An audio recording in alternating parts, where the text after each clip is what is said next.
बिस्मिल्लाहिर्रहमानिर्रहीम। एक शख्स ने चिड़िया पकड़ने के लिए जाल बिछाया।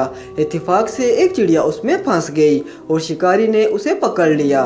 चिड़िया ने उससे कहा, ए इंसान, तुमने कई हिरन, बकरे और मुर्ग वगैरह खाए हैं। उन चीज़ों के मुकाबले में मेरी क्या हकीकत? ज़रा सा गोश्त मेरे जिस्म में है, उससे तुम्हारा क्या बनेगा?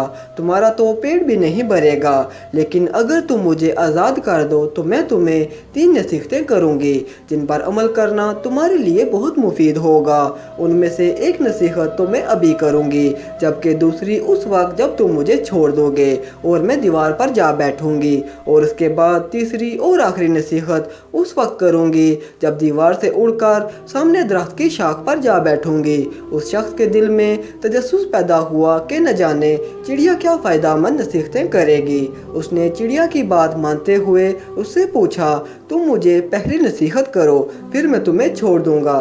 चुनाचा चिड़िया ने कहा, मेरी पहली नसीहत यह है कि जो बात कभी नहीं हो सकती उसका यकीन मत करना। ये सुनकर उस आदमी ने चिड़िया को छोड़ दिया और वो सामने दीवार पर जा बैठी और फिर बोली, मेरी दूसरी नसीहत यह है कि जो बात हो जाए उसका गम ना करना। वो फिर कहने लगी, ए भले मांस, तुमने मुझे छोड़कर बहुत बड़ी गलती की, क्योंकि मेरे पेट में पाव भर का इंतहाई नायाब पत्थर है। अगर तुम मुझे ज़िबा करते और मेरे पेट से उस मोती को निकाल लेते तो उसके फ़रोख्त करने से तुम्हें इस कदर दौलत हासिल होती कि तुम बहुत बड़े रईस बन जाते। उस शख्स ने जो ये बात सुनी तो लगा अफसोस करने और पछताया कि उसने चिड़िया को छोड़कर अपनी ज़िंदगी की बहुत बड़ी गलती की। अगर उसे न छोड़ता तो मेरी ज़िंदगी संवर जाती।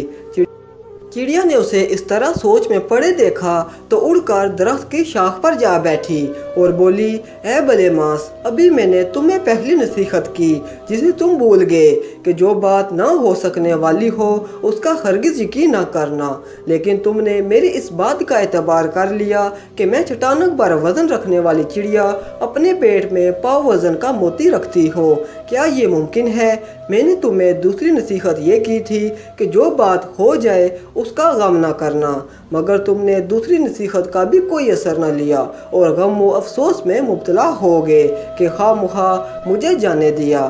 तुम्हें कोई भी नसीहत करना बिल्कुल बेकार है। तुमने मेरी पहली 2 नसीहतों पर कब अमल किया जो तीसरी पर करोगे? तुम नसीहत के काबिल ही नहीं। ये कहते हुए चिड़िया फुर से उड़ी और हवा में परवाज़ कर गई। वो शख्स वहीं खड़ा चिड़िया की बातों पर गौर व फिक्र करते हुए सोचों में खो गया। वो लोग खुशनसीब हैं जिन्हें कोई नसीहत करने वाला हो। हम अक्सर अपने मुखलिस साथियों और बुज़ुर्गों की नसीहतों पर कान नहीं धरते और इसमें नुकसान हमारा ही होता है। ये नसीहतें सिर्फ कहने की बातें नहीं होती, बल्कि दानाई और दूसरों के तजुर्बात से हासिल होने वाले अनमोल असासे हैं जो यकीनन हमारे लिए मिशले राह साबित हो सकते हैं अगर हम उन पर अमल करें तो। आखिर में एक बात अर्ज़ करता चलूँ कि अगर कभी कोई वीडियो, कॉल, वाक़या, सच्ची कहानी या तहरीर वगैरह अच्छी लगा करे तो थोड़ी सी ज़हमत फरमा कर अपने दोस्तों से भी शेयर कर लिया कीजिए। यकीन कीजिए कि इसमें आपका बामुश्किल एक लम्हा सार्फ होगा, लेकिन हो सकता है कि इस एक लम्हा की उठाई हुई तकलीफ़ से आपकी शेयर करदा तहरीर हज़ारों लोगों के लिए सबक आमोज़ साबित हो सकती है। शुक्रिया।